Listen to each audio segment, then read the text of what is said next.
So let's just jump right in. Imagine for a second if the government could just walk into your home anytime for any reason at all. It sounds like something straight out of a dystopian movie, doesn't it? But it's a very real threat that our laws are designed to prevent. Today, we're going to break down the powerful shield that protects your privacy from government overreach, your right against unreasonable searches and seizures. You've probably heard this saying before, and it's really the heart of everything we're talking about today.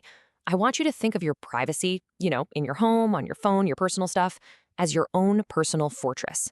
This constitutional right is the wall that protects that fortress.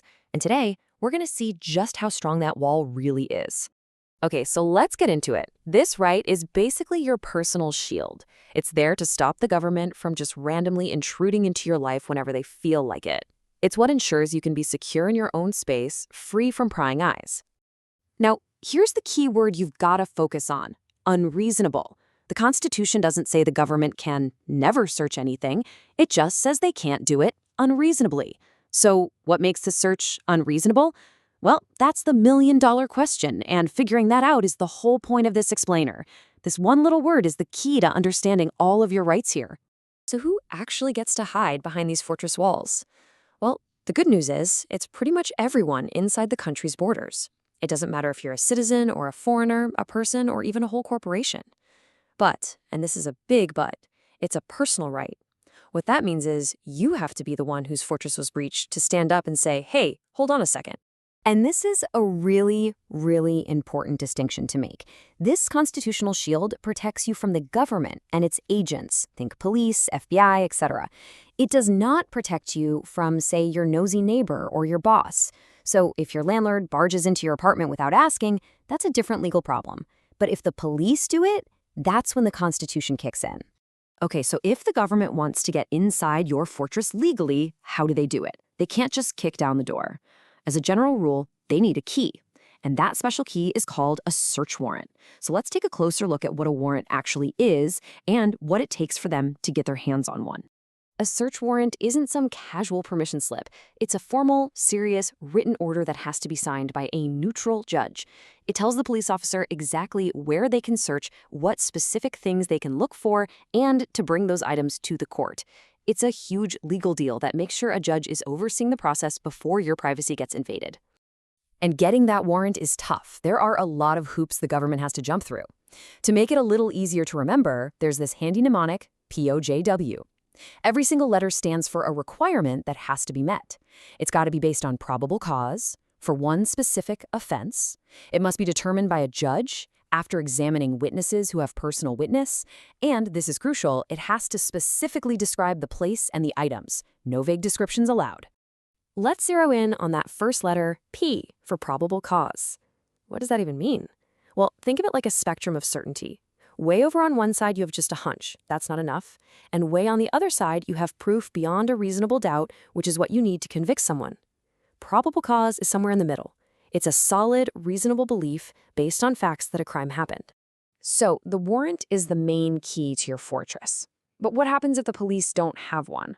Are they just out of luck? Well, not exactly. The law has carved out a few exceptions. Think of them as master keys that can open the door without a warrant, but only in very specific situations. Let's look at some of the most common ones. And wow, as you can see, there are quite a few of these master keys. Some of them are pretty specific, right? Like custom searches at the border or airport security. Others are based on the situation, like an emergency. We don't have time to go through all 9, but we are going to focus on the big ones, the ones you're most likely to hear about, starting with what happens if you get arrested. This one is a huge deal, so let's walk through it. Let's say you are lawfully arrested. Right then and there, the police are allowed to search you and the area immediately around you. We're talking your pockets, your bag, anything you're holding. So why can they do that? 2 big reasons. First, to make sure you don't have a weapon, and second, to stop you from destroying any evidence. But this kind of search isn't a free-for-all. There are strict rules. Just think LCC. First, the arrest itself must be lawful. An illegal arrest can't be used to justify a search. Second, the search is limited to what's in your immediate custody and control, basically anything you can reach. And finally, the search has to be contemporaneous, which means it happens right then and there with the arrest, not hours later at the station. Okay, next up is the plain view doctrine. This one is pretty much what it sounds like. If an officer is legally somewhere, let's say they have a warrant to be in your house looking for a stolen TV, and they happen to see something else illegal, like a bag of drugs just sitting on the coffee table, they can seize it. It doesn't give them a license to start rummaging through your drawers, but they can grab what's obviously incriminating and right out in the open. And just like everything else, there's a strict test for this too. You can remember it with VIAJ. V is for valid intrusion. The officer has to be there legally. I is for inadvertent discovery. They have to stumble upon it, not go looking for it. A is for apparent. It has to be immediately obvious that the item is illegal. And J is for justify seizure, meaning the plain view itself is enough reason to take the item without needing a separate warrant. Now let's talk about cars. Cars are a tricky area because, well, they move. They're basically evidence on wheels. That's why the rules for searching them are a little different. A routine visual check, an officer just shining a flashlight into your car during a traffic stop, that doesn't require probable cause. But if they want to do an extensive search, like pop the trunk, dig through the glove box, then they need that higher standard of probable cause. They need a really solid reason to think you're hiding something. You've definitely heard of stop and frisk. It's one of the most well-known and also controversial police practices. It allows an officer to briefly stop someone based on reasonable suspicion and do a limited pat-down of their outer clothing. Now, the key legal purpose here is officer safety. It is supposed to be a search for weapons, not just a fishing trip to see what else they can find. And again, there are strict limits. This cannot be based on just a hunch.